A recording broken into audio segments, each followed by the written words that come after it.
Hey there everybody, welcome back to the potting shed. I'm sat in the shed, it's night time and it's pretty dark out there, but it's pretty cozy in the shed. And what I thought I'd show you this evening is the bulb delivery that's just arrived a couple of days ago. So I've ordered some bulbs, some Dutch bulbs. So I've got some Narcissi, Cyclaminius, Tater Tape, these are the dwarf daffodils. Some Crocus Chrysanthus Prince Claus, okay.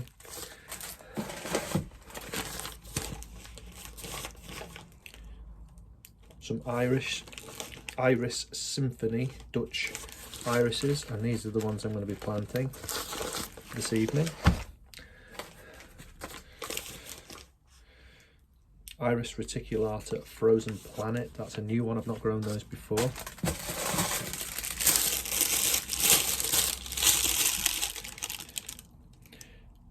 Iris Hollandia Miss Saigon. Now these are really colourful and they are starting to sprout, so I need to get those into the soil pretty soon. So there's my box that the bulbs have come in. What I'm going to do is I'm going to take you through planting Iris Hollandia Symphony, which is a yellow and white iris. It gets to about 65 centimetres tall. I'm going to show you how to do that in a minute. Okay, right, I'll be back in a sec. Right, so here's the pot I'm using. Okay, terracotta pot, you can see by my hand it's a fair sized one. I'm going to be planting these bulbs 2 or 3 times the depth of the bulb. Here's the bulb, let's have a look. There you go, there's the roots at the bottom and the point at the top. And these are going 2 or 3 times the depth, so they're going to be just under halfway down the pot down here. Okay, now the mix that I'm using is a well drained mix, so it's general purpose compost. With some perlite in there, and I'm going to put some crocks in the bottom just to cover the hole up. So what we don't want is the compost coming out through the drainage hole. And I'm going to put a couple of handfuls in. There we go, so we're just under halfway down the pot. And I'm going to take some bulbs out now. Okay, just give them a bit of a squeeze. Make sure that they're not soft. Okay, check them for fungus. Okay. They're quite healthy bulbs, these. I've been buying bulbs off this supplier for a number of years and they've never let me down. So all I'm going to do is put the roots at the bottom with the point at the top after I've tested them, and I'm leaving a couple of inches space between them. So as you can see in there, hopefully.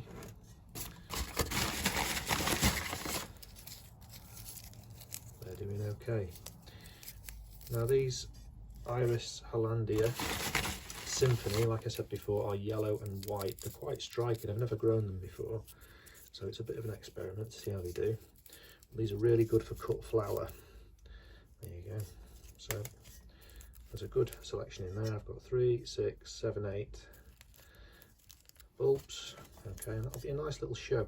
And when it flowers, these get up to about 65 centimetres, so they are going to be quite long flower stems and nice showy flowers on top. They are really good for cut flower as well, these. The other thing I've done is I've put some slow release fertiliser in just to give these bulbs a bit of a boost.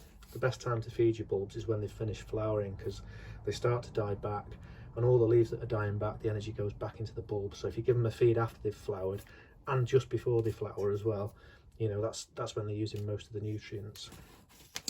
Anyway, so we've got the bulbs in, points to the top, we've checked for disease and fungus, and we're making sure that they're not rotten. What I'm going to do now is just carefully cover these bulbs up. You can see the line going around the top of the pot. I'm going to fill it up to about there, and like I say, these are about 2 or 3 times the depth. And I read some information on these bulbs, and it says they are really good for pots. They are perennial, so they'll come back year on year. What I tend to do is I give them a year in the pot, maybe get some cut flowers off them, and then I plant them out underneath a tree or a shrub and let them naturalise, which means they will start to grow naturally and spread. 3 taps, use the magic number. And that's it. So Iris Hollandia Symphony. They're good planted in groups. It's a perennial, they'll come back year on year. great in pots. Now these flower in June and July, so I'm planting them between September and December. That's the time to do it, and they'll come up and start to flower in June and July. So some nice colours for the table early summer. And that is it. There you go. I'll put a picture of the flowering iris on this little video so you can have a look at them, and another night in the week I will plant some other bulbs and talk you through those. Anyway, hope you've enjoyed this little video. Thanks for watching, and